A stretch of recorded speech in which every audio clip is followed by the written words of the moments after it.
So let's talk a little bit more about what it's like to make your problems who you are.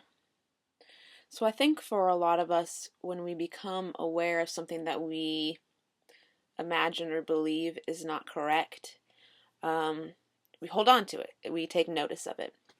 That can happen pretty much in two ways.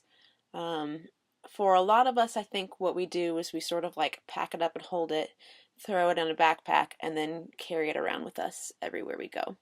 And after we do that for a while, you kind of forget that you're even carrying this weight around with you. And the longer it's been back there, um, kind of like the darker it gets, the more cobwebs are in there, and it becomes a little bit more intimidating to pull it out and take a look at what you've stuffed in there. We can also carry that backpack out front, basically, right? And that's when you see like being really attached to what you feel like your problems are and making them your personality.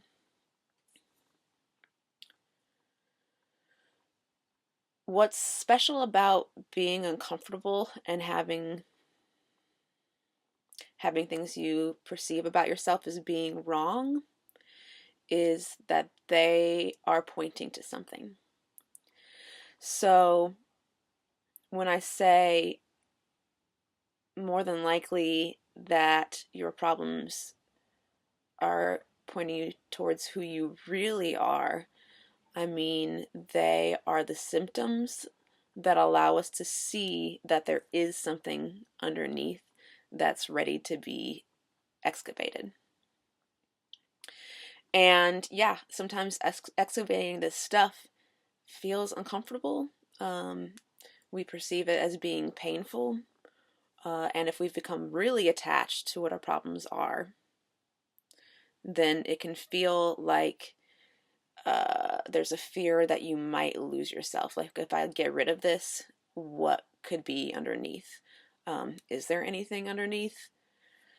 Is a question that comes up a lot as well.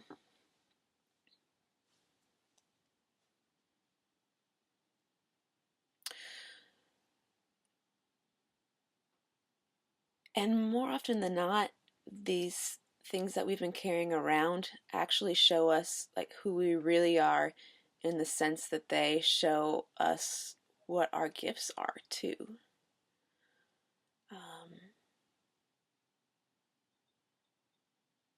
And sometimes that can feel scarier to us than our problems, because we might step into our own power. And we don't know what that feels like, and it might be uncomfortable. But that's part of wholeness, isn't it?